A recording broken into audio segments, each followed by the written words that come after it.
কি পার্সোনালি আমার নাম্বার রাখা হয়েছে এবং আমাকে বলা হয়েছে যে আপনি কি বিএনপিকে সার্ভ করতে চান কিনা। আমি বলেছি হ্যাঁ, আমি বিএনপিকে সার্ভ করতে চাই, বাট আমার প্রথম ভিশন হচ্ছে দেশকে সার্ভ করা। ব্যক্তি চমক, মানুষ চমক, এটা বলতে পারে। আমার কোনো ট্যাগই চাই না। হ্যাঁ জি ভাই একটু না ঠিক আছে। আপু জি প্রধানমন্ত্রীর সাথে সাক্ষাৎ করলেন, জি এক অর্থে ভাই ভাই দিলেন, কেমন লাগে?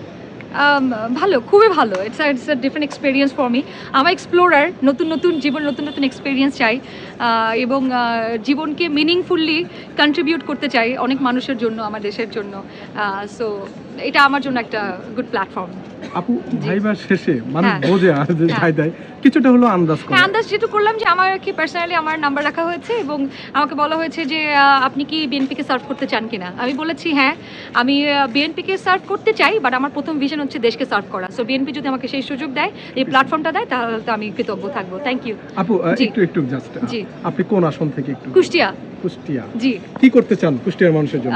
কুষ্টিয়া একটা কালচারাল হাব আমার মনে হয়, যেখানে লালন মেলা হয়, যেখানে মানুষ সাম্যের গান গায়, যেখানে আমার মনে হয় কুষ্টিয়ার অনেক কিছু দেওয়া আছে, পুরো পৃথিবীকে দেওয়া আছে। পুরো লালন মেলা আমার মনে হয় পুরো পৃথিবীর কাছে ছড়ে যেতে পারে। যেমন ক্রুশেলা একটা মিউজিক্যাল ফেস্টিভ্যাল হয় পুরো পৃথিবীতে, এরকম লালনটাও ওরকম হতে পারে। আমি গ্লোবালি লালন মেলাকে এমনভাবে রিপ্রেজেন্ট করতে চাই, পুরো পৃথিবীর মানুষ অপেক্ষা করবে কবে লালন মেলা হবে। এবং ওখানকার বিভিন্ন ধরনের সুন্দর সুন্দর জায়গা আছে, যেগুলোকে আমি এই মানে হেরিটেজ জায়গাগুলোকে আমি আরও রিপ্রেজেন্ট করতে চাই, কালচারাল হাবটাকে আরও বেশি পেট্রোনাইজ করতে চাই। এবং আমার মনে হয় পোটেনশিয়াল অ্যান্ড এক্সিকিউশনাল জায়গাতে একটা অ্যালাইনমেন্ট দরকার কুষ্টিয়াতে, এবং কাঠামোগতভাবে অনেক পরিবর্তন দরকার, সেগুলোতে আমি কাজ করতে চাই।